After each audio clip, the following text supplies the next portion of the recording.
സന്തോഷമുണ്ട് ഇവിടെ നിൽക്കുമ്പോൾ. കാരണം ഇതിനു മുമ്പ് ഇങ്ങനെ ഒരു പൂജ അറ്റൻഡ് ചെയ്യുന്ന ബേബികളുടെ ഉണ്ടായിരുന്നു നിങ്ങളെല്ലാവരും ഓൾമോസ്റ്റ്.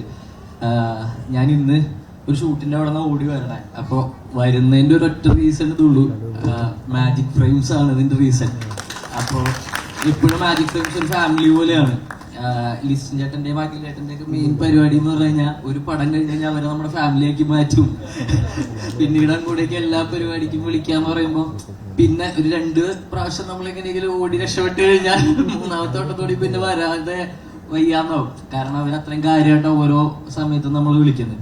അപ്പൊ ഇന്ന് ഞാൻ അങ്ങനെയാണ് ഓടി വരുന്നത്. അപ്പൊ ഭയങ്കര പിന്നെ ഓൾസോ ഒരു ദിവസം ഇതുപോലെ രാത്രി നിൽക്കുന്ന സമയത്താണ് ലിസ്റ്റിൻ ചേട്ടൻ എനിക്ക് പടത്തിന്റെ സ്ക്രിപ്റ്റ് അയച്ചിട്ട് ഒന്ന് വായിക്കാൻ പറഞ്ഞത്. അപ്പൊ അന്ന് വായിച്ചപ്പോ തന്നെ എനിക്ക് കൊറിയൻ ഡ്രാമാസിന്റെ ഒക്കെ ഒരു ഭയങ്കര ഒരു സോളുള്ള ഒരു പടമായിട്ട് അന്ന് തോന്നിയായിരുന്നു മേരി ബോയ്സ്.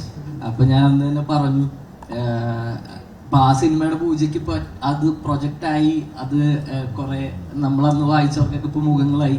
അവരുടെയൊക്കെ കൂടെ നിൽക്കാൻ പറ്റിയതിൽ സന്തോഷം. All the best.